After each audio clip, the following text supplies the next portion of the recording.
Hello, ladies and gentlemen, and welcome to the Golfing Greenkeeper podcast. As you may know, and it's the start of 2026, so some of you mightn't know, but my name is Steve Smith, and I'm your host. And I welcome you to the first segment in 2026 of Walking the Fairways. Now, for the uninitiated, Walking the Fairways is the news segment of the podcast where I travel around virtually, sometimes in person, but majority of the time virtually, travel around Australia and New Zealand looking for all different bits of news to keep you up to date with what's going on golf courses in our region. Now, it could be anything from upgrading some infrastructure on a golf course, adjustments to architecture, some new green surfaces going in, some drainage being put in, any way to improve the golf course and your experience on a golf course. Like I said, anywhere in Australia and New Zealand. Now, sometimes that will also include clubs that are doing some work on their clubhouses because that does affect what you experience when you go to visit a golf course. Sometimes there's no golf clubhouse there because they're renovating it or rebuilding it if it's been burnt to the ground. And that has happened a number of times, unfortunately. But there's golf clubs that will do all sorts of things. But usually, for the most part, it's about the golf courses and what you'll experience and to keep you up to date with the courses that are improving, because that's what, you know, as golfers, we like to go out and enjoy. So sometimes we like to know who's improved. It might have been a few years since we've been back somewhere. They might have rebuilt a green, or they might have adjusted some of their golf holes, put in a new fairway bunker, some new architecture's changed. You might not have been somewhere for even 10 years, and all of a sudden you find that they're implementing a new master plan. So all sorts of different things, but I try to keep my ear to the ground and keep you up to date. And that's the essence of Walking the Fairways. And I have some wonderful partners involved in Walking the Fairways to start off 2026, and that's why it's called Dint Golf Solutions and Enview Walking the Fairways for this year. Ladies and gentlemen, we are turning the page and getting pumped up for 2026. It's time to get excited for this first time around for Walking the Fairways, and of course, I have joining me to start off the year, Adam Dinty from Dint Golf Solutions. How are you, mate? Good, mate. Happy New Year. Happy New Year to you too. Now, mate, everyone's been battling through a lot of things, actually, and it's been a very challenging time on the East Coast. Fires have been tough. It's been tough out there for a lot of people. Yeah, very hot summer. So one of the more brutal ones I'm hearing from around the traps. Absolutely. Tough time for a lot of people, but some of us have had a chance to do a little bit of rejuvenation and take a break from time to time where we can. Now, mate, I want to start off with, we've started 2026, and it's not too far away that I know yourself and a number of other people are heading over to the States for their annual conference. Tell us a bit about what you're up to. Yeah, mate, very excited for that. That's first week of February in Orlando this year. So last year was San Diego.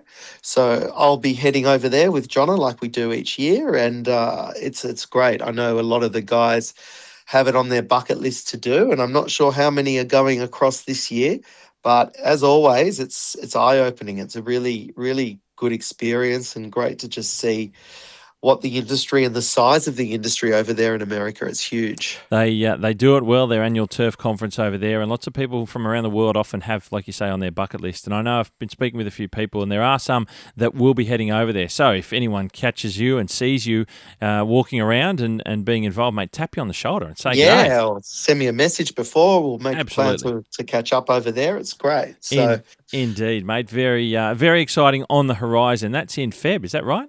Yeah, that's Feb, first week of Feb. So, awesome. Yeah, be great. Good Looking stuff. forward to that. Good stuff. Now, we have talked about it's been hot, it's been dry, it's been challenging times, certainly on the golf course side of things.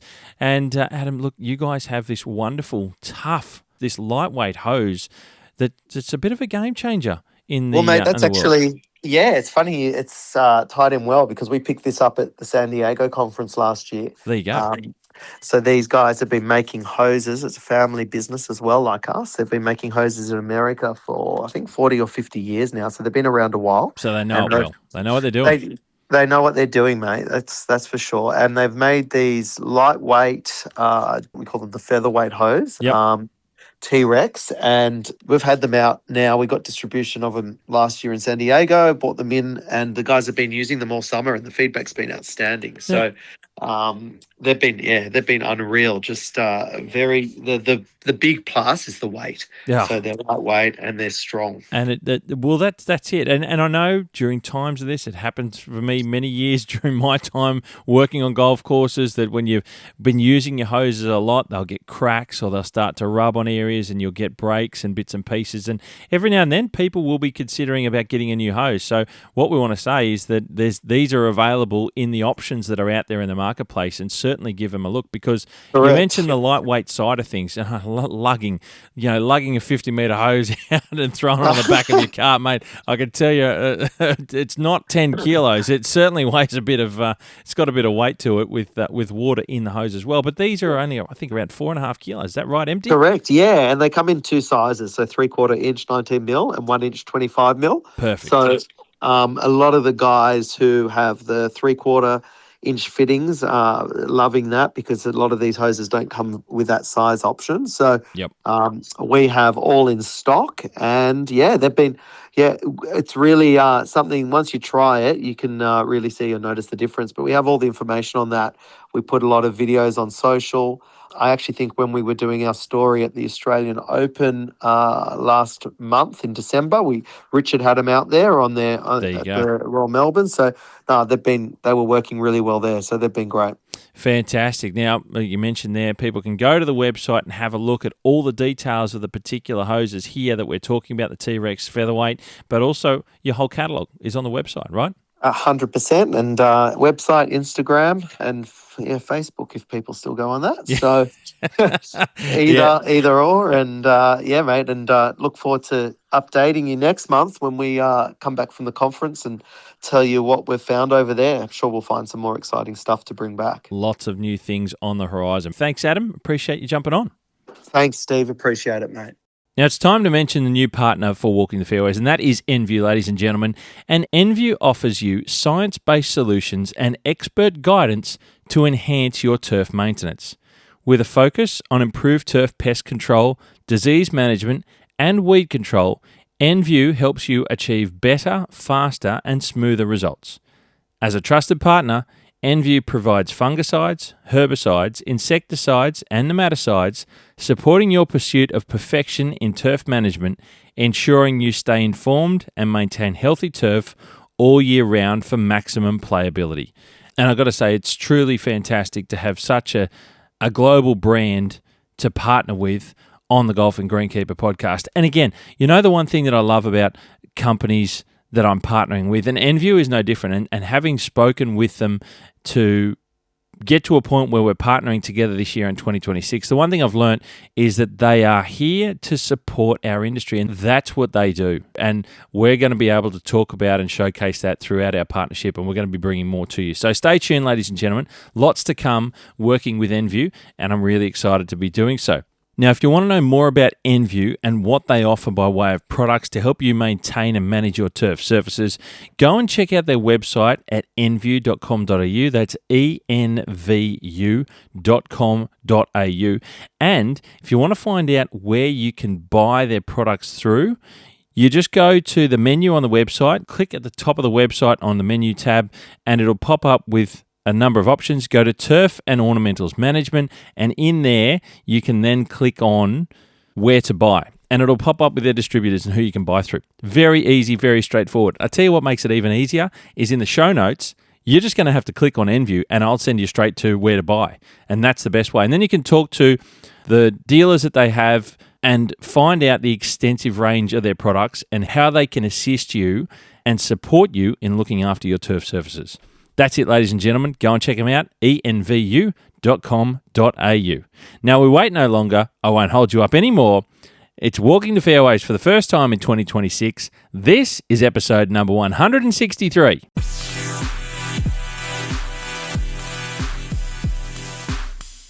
Now, ladies and gentlemen, it has been a wild start to 2026 over the last couple of weeks.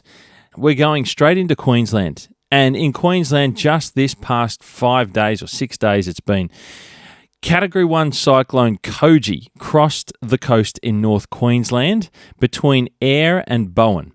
And that's basically just to the north of the Whitsundays and Mackay, if you like.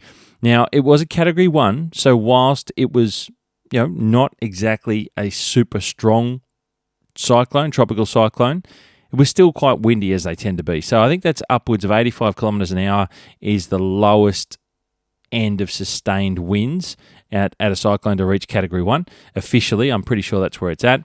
So, like I said, whilst it wasn't wild and ridiculous in terms of some of the cyclones that we often see up in North Queensland, Category 1 is still windy. And that's what it was when it crossed the coast up there. Now, there's lots of damage and lots of trees down, which is always associated with cyclones, as we know. The biggest part with this one is the widespread rainfall. And in this instance, often is on the southern side of a tropical cyclone up in North Queensland, because that's where the wind and the rain accumulates as it whips around and comes from the warm ocean waters onto the coastline. So you often see it on the southern side of tropical cyclones. So everywhere to the south of where the cyclone I crossed the coast copped an absolute belting of some serious rainfall totals. And it's resulted in lots of flooding. Certainly in many areas along the coastline, but in particular further west and up into some of the highlands. And I say highlands for Queensland. It's up on the tablelands. There's lots of, I think it's the Central Highlands and the Coalfield region of Queensland. And in terms of golf courses, I've seen Mackay Golf Club have had quite a bit of damage to their golf course in terms of trees down, branches down, and localised flooding on course. And Proserpine Golf Club, which is near the Whitsundays, had a great deal of flooding on their, I think it's the northern end of Proserpine Golf Club on the golf course there, which is the back 9 holes, I think is where it is at specifically. But having seen some of the photos, they've had that area closed at the golf course and while they wait for the waters to recede, but pretty intense and lots of rainfall. Now, in terms of the Central Highlands and the Coalfields region, they have had some serious floods. And if you look at that area on Google Earth, you'll see that it's basically brown. So it's quite a barren landscape. Lots of mining in there, hence the Coalfields region. And Claremont was probably one of the worst hit centres in that part of the country. It's west of Rockhampton, and it sort of copped a beating. And they had somewhere around 200 millimetres of rain in a 24-hour period. And it was really full on, lots of low-lying flooding. And looking at the landscape, and I don't know a lot about it, but I tried to follow where a lot of the creeks and major sort of rivers in the area look like they flow to.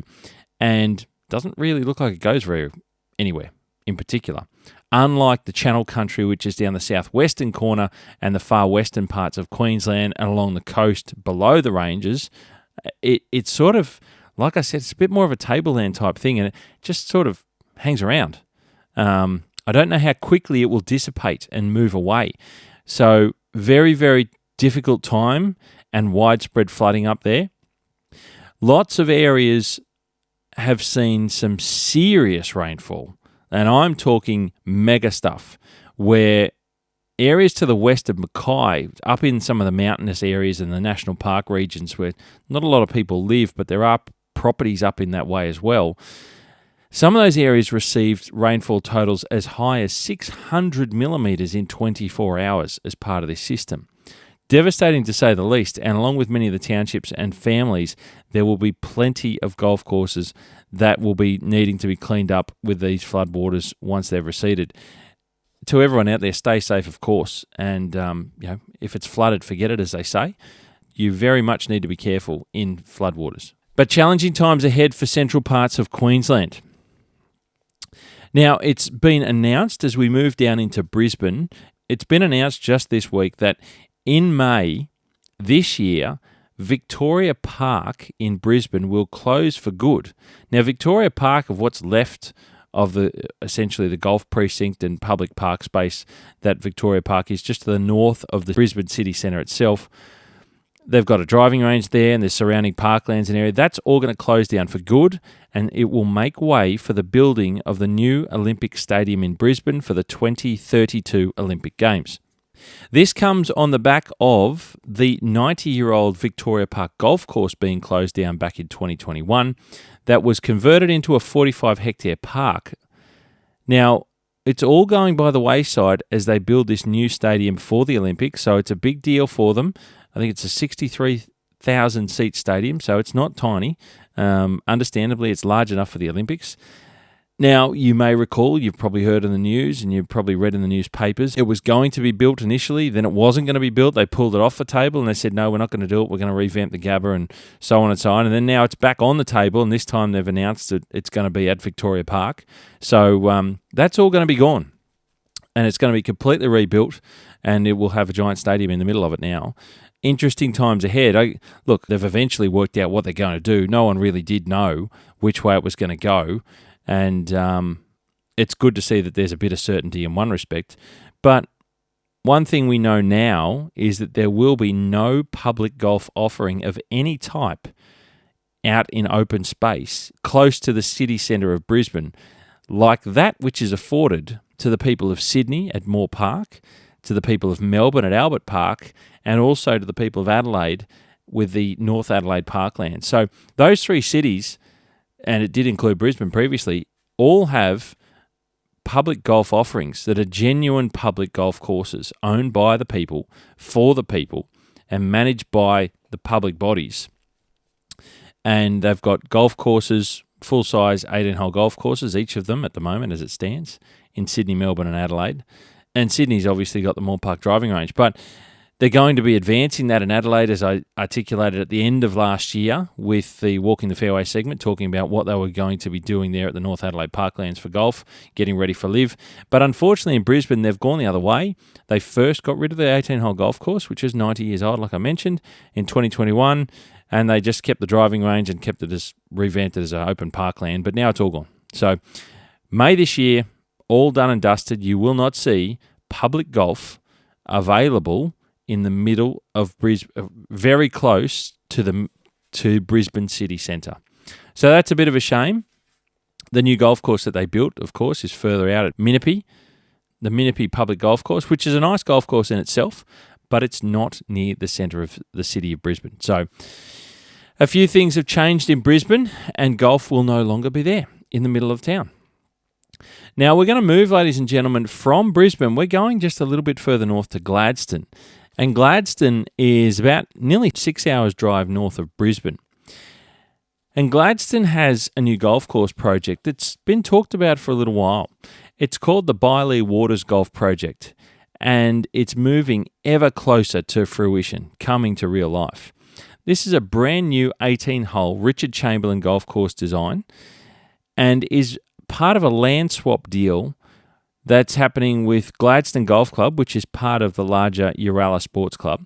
And they're moving to this new site and selling the land of the Gladstone Golf Course site that is slowly being consumed by the surrounding suburb of Kincora. Now, it's an interesting thing here that you'll often see clubs, once they amalgamate with other clubs, golf clubs are owned and managed by other bigger sports clubs, which isn't uncommon. We see that happening lots of places all over Australia. And once the land becomes at a certain type of value, all of a sudden things look like it's time to move on. And these things tend to happen with big numbers attached to them. And we've seen it all over, like I said, we've seen it all over the place. Maroochy River is one that I can think of up on the Sunshine Coast that I think it was 10 years ago or so, did something similar. They got out of Maroochydore and into a little bit more of a site that was slightly out of town.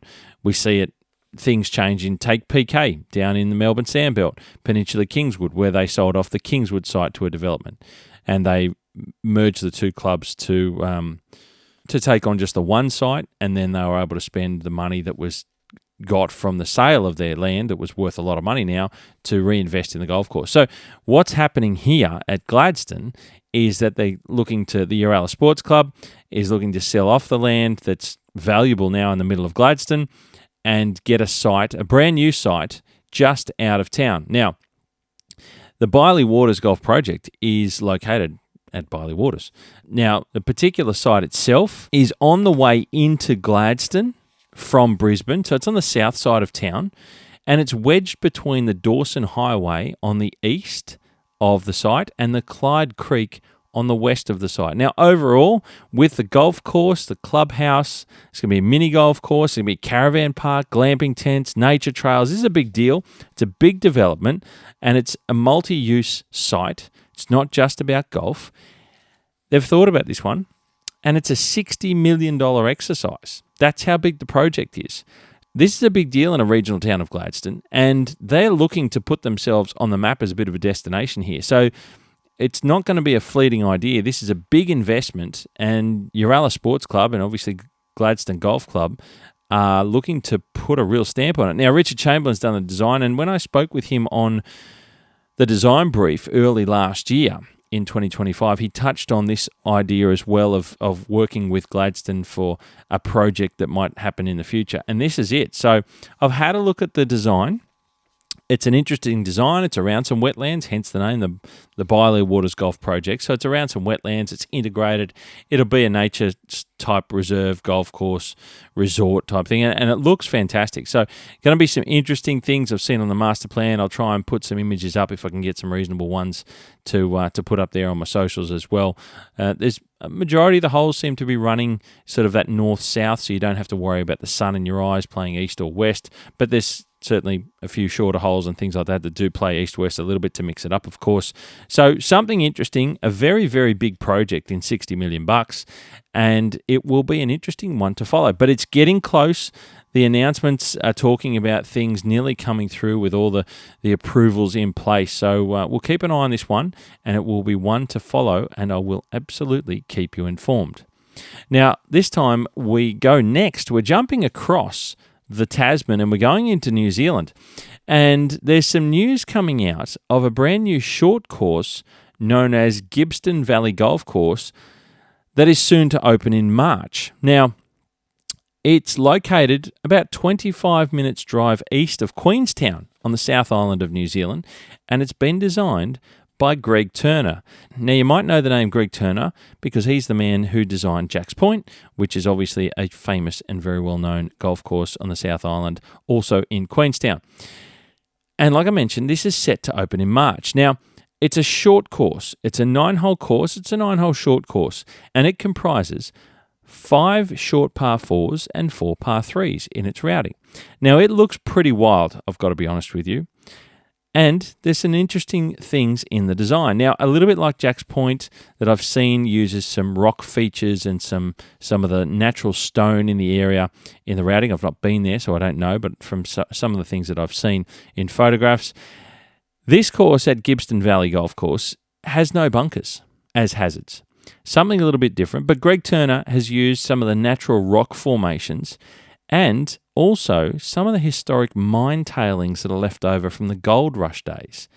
So it's interesting, unique, and quite different. It's short, sure, but this is in a seriously impressive location and something that we've known about New Zealand with its unbelievable landscape, particularly on the South Island, that they use it so well that the golf course architects and designers that work, that are native to New Zealand, that work around there and do work on a number of golf courses, have done and produced some amazing stuff. And this one's going to be no different by the looks of it. So Turner has used some of those natural formations and some of the old mine tailings as hazards, if you like, on the holes. Now, looking at the course itself, it's set above the famous, let me see if I can get this pronunciation right, it's set above the famous Kawaru River. Now, that's home to the original bungee jump off the historic Kawaru Gorge suspension bridge. And I do remember being down that way, driving through there. And where this golf course is sitting is absolutely spectacular. It's right on the edge of the river, and it's right in the gorge. Like, it's really cool. Now, there's a couple of interesting little features about the golf course as well. There are 2 double greens on this little fun course. So something a little bit different that we don't often come across. Now, I've had a look at it on Google Earth extensively, trying to look at some elevations, levels, changes, try and make out what I can see on the golf course without actually being there. The course teeters along the very edge of the gorge that falls into the river below the golf course itself. And it ranges from about 25 to 40 metres above the river. So you're right on the edge of the gorge bank, and it drops away pretty sharply and quite a long way. And it ranges, like I mentioned, from 25 to 40 metres at different parts of the golf course. Now, the first 3 holes are kind of terraced or benched out, for want of a better way of saying it, as you wind your way down some metres before you gently climb your way back up the rest of the golf course back to the finishing 9th green. The first hole itself plays straight to the river. straight to the edge of the gorge. And it falls from tee to green about 15 metres from what I've worked out using Google Earth and the elevation that it picks up. My pick of the holes from what I've seen from overhead on a satellite image is the 4th hole, and it is a wild-looking golf hole, and I'm not quite sure if it's a par 3 or a very funky short par 4 with the images that are on Google Earth. And it's still in a little bit of construction, but it looks wild either way. And I've got to tell you, it just, that's the one that I picked. I'm looking at it going, that's the one that I think is the most wild, the most fun, the most interesting, the most on the edge of the world before you fall into the river stuff. It looks spectacular. Now, Gibbston Valley Golf Course is part of the Gibbston Valley Resort, but nevertheless, you will probably want to find a way to play this track even if it means staying at the resort to gain access itself. It looks like a lot of fun. It looks funky. I'm going to get some of the images that I've been looking at on Google Earth, and I will be putting them up in a post on social media as well. So keep an eye on my socials. That's going to come out a few days after this podcast as well. But it's interesting. I'm never quite sure with short courses what they're going to be like. And it's not a big 9-hole course like Tamborine Mountain is up in southeastern Queensland, just outside the Gold Coast, which I love. That's brilliant. It's defined as a short course. So it's a little bit quirky, a little bit interesting, and I think it's going to be a lot of fun. So there you go. A new one that's soon to open in New Zealand, one to keep an eye on. We move back over to Australia, ladies and gentlemen. We're going to New South Wales. We're going to Fox Hills Golf Club in Sydney's west at Prospect. And they've announced that they are renovating and extending their clubhouse. Now, I haven't given Fox Hills a mention before. It's a public access, I suppose, semi-private members course in Sydney's west. It's quite a small, condensed course, lots of fairways running backwards and forwards, and it's really small space for 18 holes. But it's a golf course in a very populous region of Sydney. And so they're rebuilding their clubhouse. Now, the clubhouse will be closed for the most part of this year, beginning from Australia Day all the way to October, all things being equal. I find January 26 an odd day to close a club on, but that's what they've chosen to do. So from January 26 it will be closed, and all things being equal, it will reopen in October after a full rebuild. Now, Fox Hills Golf Club is part of the larger Seven Hills Group, which stems from Seven Hills RSL. Now, the group also owns Penrith Golf Club in far western Sydney. Now, like many well-off RSL clubs that amalgamate with the smaller struggling golf clubs financially, and they end up running them and manage them, Fox Hills leans towards the club side of life a little bit more because of that association being run from essentially Seven Hills RSL. Now, that's not to say that their golf offering is anything less than good, but the majority of the group's membership are club members. So it's no surprise to me that when big money needs to be spent, it goes in the clubhouse.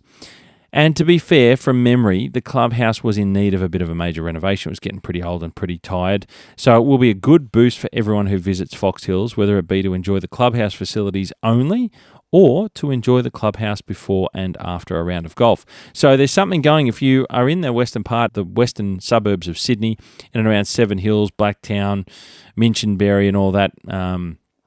You've probably played Fox Hills and you probably know Fox Hills reasonably well.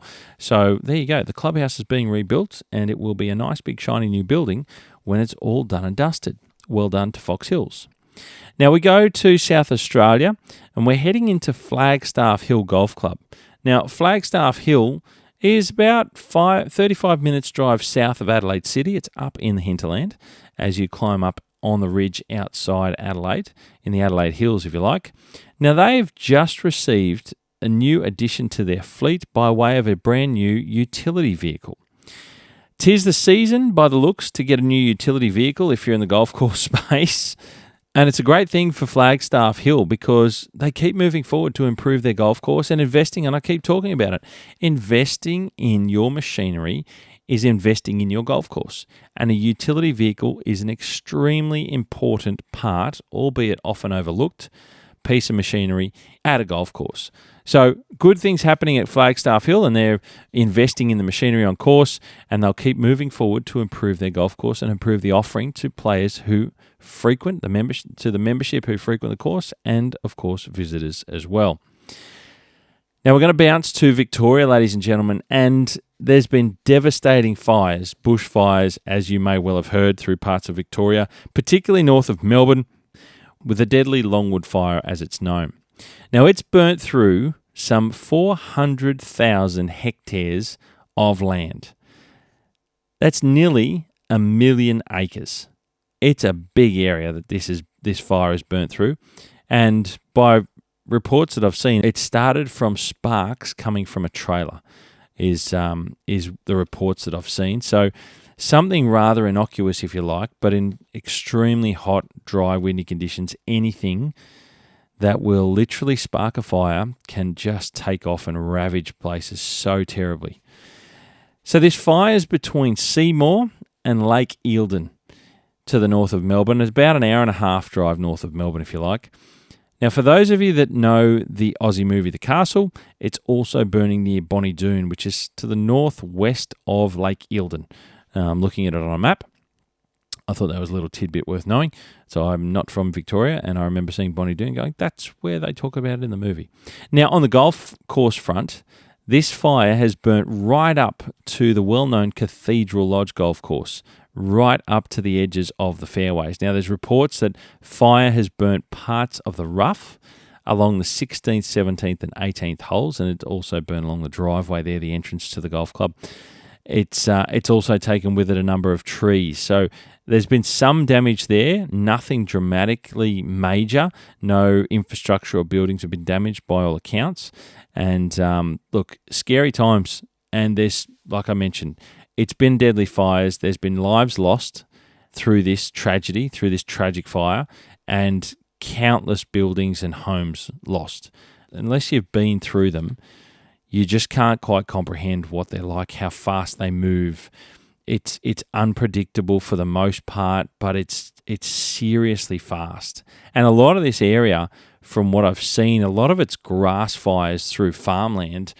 When it hits pockets of bush, and there's plenty of little pockets of bush and bush landscapes and things through this 400,000 hectares, it just goes berserk. And the winds that they had, and they get this dry air, and it's just, it's a recipe for an explosion, and that's what happened here.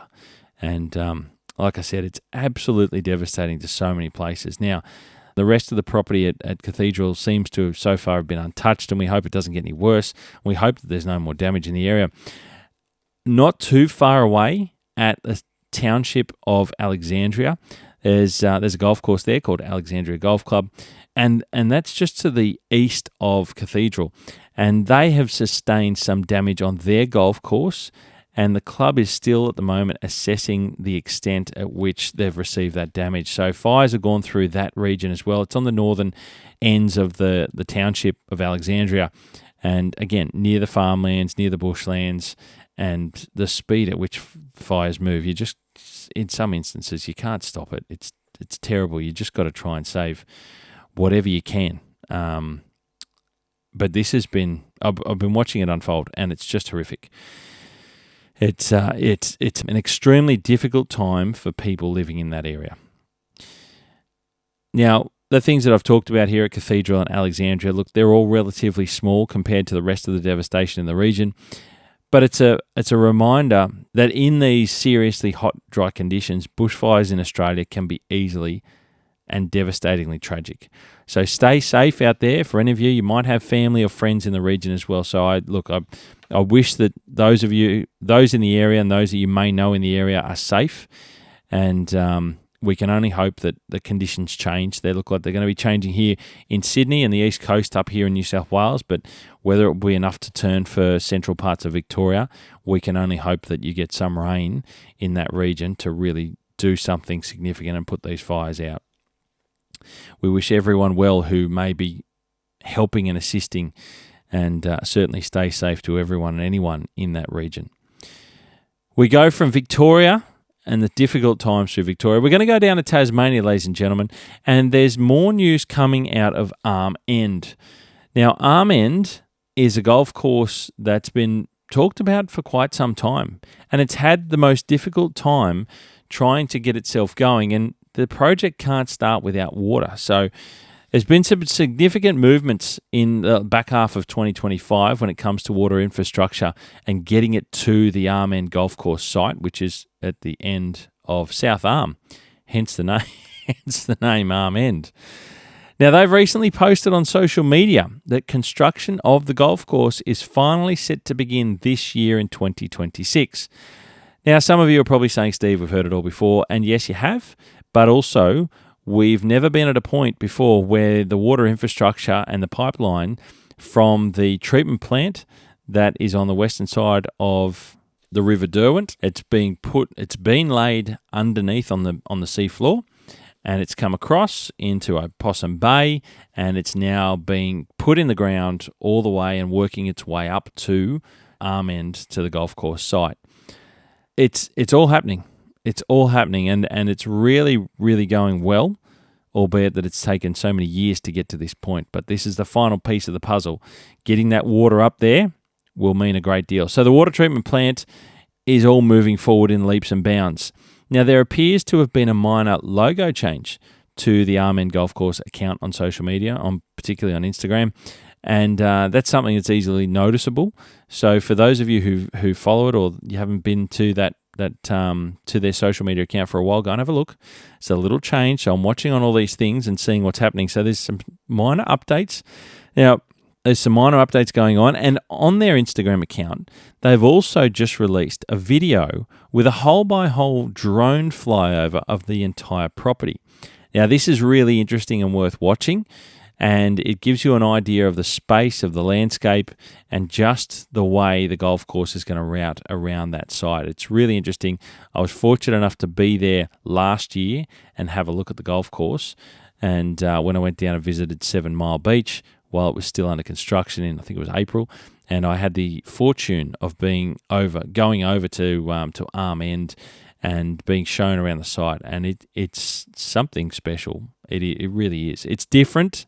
Don't expect anything like 7 Mile. It's totally different. So, but it's a unique site, very much a unique site in itself. So, something to follow. Go and have a look at the flyover. It's they'll be tagged on the website. Will be tagged in the show notes of the podcast episode here. So go and have a look at it.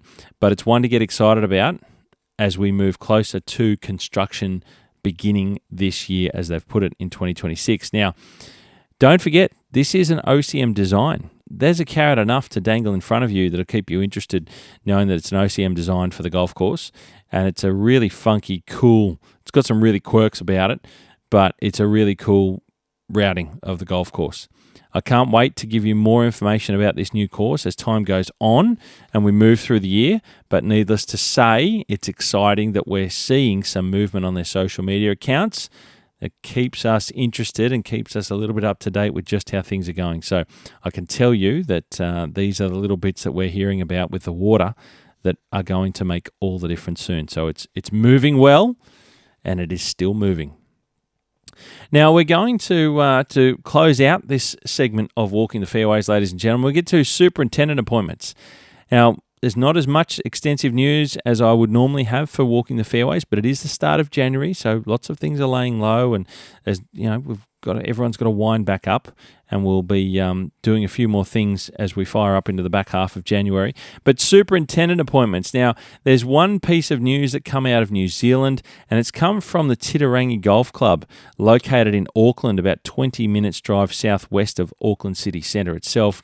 Now, they have just announced through a post on the club's social media accounts that Hayden Stuthridge has been appointed their new superintendent and will begin in February. Now, Hayden has been the superintendent at Windross Farm Golf Course just outside Auckland to the southeast for the past couple of years. So a big congratulations to Hayden on his new appointment to Titirangi Golf Club, and that's a golf club that's held in high esteem absolutely in New Zealand. So it's a great move for Hayden to move from Windross over to Titirangi, and a big appointment for himself in his professional career. So well done to everyone involved, to both Hayden and Titirangi Golf Club, on the announcement of his appointment as superintendent. Now, ladies and gentlemen, that brings us to the end of Walking the Fairways for the first time in 2026. And I've got to thank both partners for this segment in Dint Golf Solutions and Enview, of course. Now, don't forget to reach out to me on social media. You can send me a direct message through the platforms, or you can send me a comment, or you can simply send me an email to thegolfinggreenkeeper@gmail.com if you or your club want to share what you're up to and how you're improving your golf course, no matter where you are in Australia or New Zealand. Small club or big, it doesn't matter. I'm here to share how you're improving and what you're doing to make your course better for all the golfers out there that enjoy playing the game of golf. Now, of course, make sure you check out the show notes. There's going to be lots of clickables in the show notes.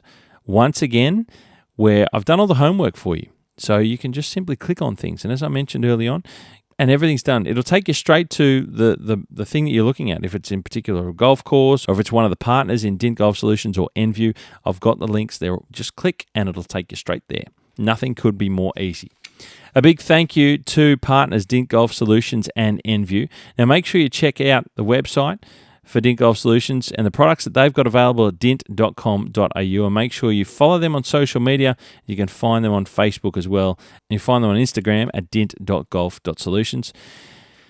Thank you once again to brand new partners of this segment in Enview, and you can find them out. Give them a follow as well, so you can see what they've got available, and they showcase through their social media a little bit of information as well, so you can check them out at Enview_ANZ. So it's ENVU_ANZ on Instagram, or it's Enview Australia and New Zealand on Facebook. So go over there, check them out, follow them so you stay up to date with what they've got going on and what they've got to offer, and help you look after and maintain your turf surfaces better.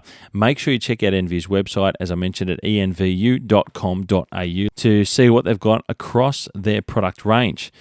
A big thank you to you for taking the time to listen to Walking the Fairways for the first time in 2026. And I, of course, will leave you with it once again. We've got so many things happening, and next segment of Walking the Fairways, we'll be back with a new interview to get an update from inside their golf course of just what they've been up to. So stay with us, ladies and gentlemen. Walking the Fairways is expanding to more and more things this year as we move throughout. You hit them clean, we'll keep them green, and I'll catch up with you very soon.